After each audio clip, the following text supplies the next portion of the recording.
Okay, this is for all you out there that are slicing the golf ball. You're super frustrated with these weak slices that you're hitting. All right, I always believe if you are excessively curving the ball in one direction, the fix is exaggerate and go the other direction. So if I'm slicing the golf ball, that obviously means I have an open club face at impact, and or I'm coming across the ball and I'm imparting this left to right spin on the ball. Just like think about ping pong, right? When you hit this shot, this cut shot, right? You're imparting that spin on it. It's basically you're doing the same thing on this golf ball. I always like to think about tennis, ping pong, these sports where you're using that racket. The racket's the club face. And it's the same with this golf ball. These grooves on here are going to impart that spin. So it's the same thing. If I'm tending to slice the ball, the fix is hood the face a little at setup, bring the club in, hit the ball more on the inside, swing more out, let that club release, impart that hook spin. Now, you have to go a mile to go an inch. So if you feel like if you're doing this and all of a sudden you start feeling like you're doing this, you're probably actually just still probably coming over the top a little bit. Okay? So you got to really exaggerate this feel. So I like to, for players, to get real visual. Okay, imagine you hit the ball in the left trees. Okay, and for a slicer, you're probably not going to be used to hitting in the left trees, right? But imagine you're in the left trees. You see this yellow pole out here in front of me.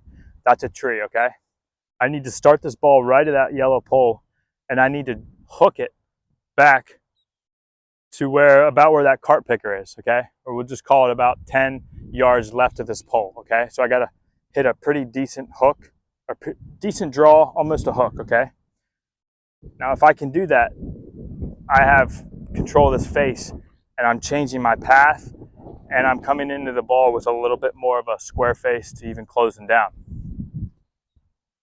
So it looks something like this. Okay.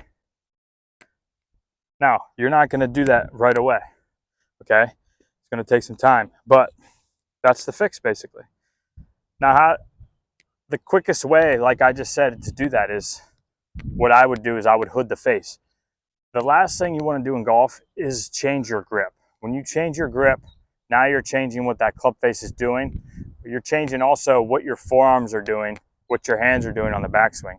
In other words, if we start with a really strong grip, we're not going to be able to rotate our arms anymore. Okay, if we start here, they're going to be already rotated, and then on the downswing, they're going to tend to want to rotate a lot the other way and close down. Okay, so if you have more of a neutral to even a weaker grip, now we can build in a little bit of rotation in the forearms, which means a little more rotation in that club face. Okay, so what I like to think about is having, like, when you put your hands on that club and hold the club out in front of you, where the leading edge is straight up and down, right, to 12 o'clock, okay, square club face. Right here, if I would extend my arms out, straighten my arms, I can rotate to the right as far as I can rotate to the left. It's about equal, okay? The thing is, if you hold the club really strong, you see, now I can't even really open it on the backswing, but I can close it all the way down on the through swing. So think of that as your through swing. Think of this as the backswing. I think if we can equally open the face on the backswing and close it down as the equal amount on the downswing, I think that's our best chance of hitting our straightest shot, okay? Now, if I went really weak, now I can open it all the way on the backswing, but I can't really square it. That's all the further I can go on the through swing, okay? So a neutral grip right there will get you about equal on both sides. Now back to the slice. Sometimes the slice is just a lack of flexibility in hips, shoulders, and mostly in the whole body, but mostly in the hips because the player is not able to separate turn the lower body as independently of the upper body. So like this, okay? If they're really tight right here, you're not going to be able to do that. And then what you end up doing is coming over it to try to compensate and get the ball back online, okay? So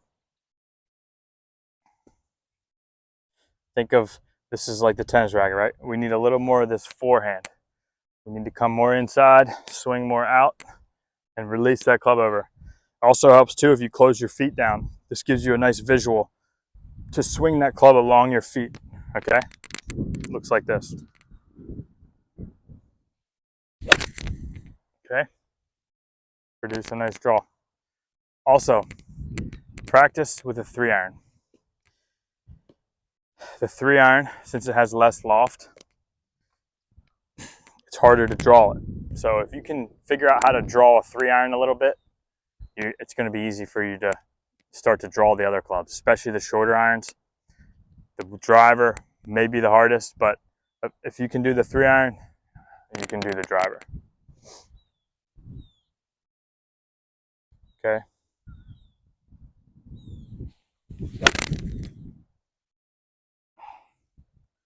Another drill for the slicers.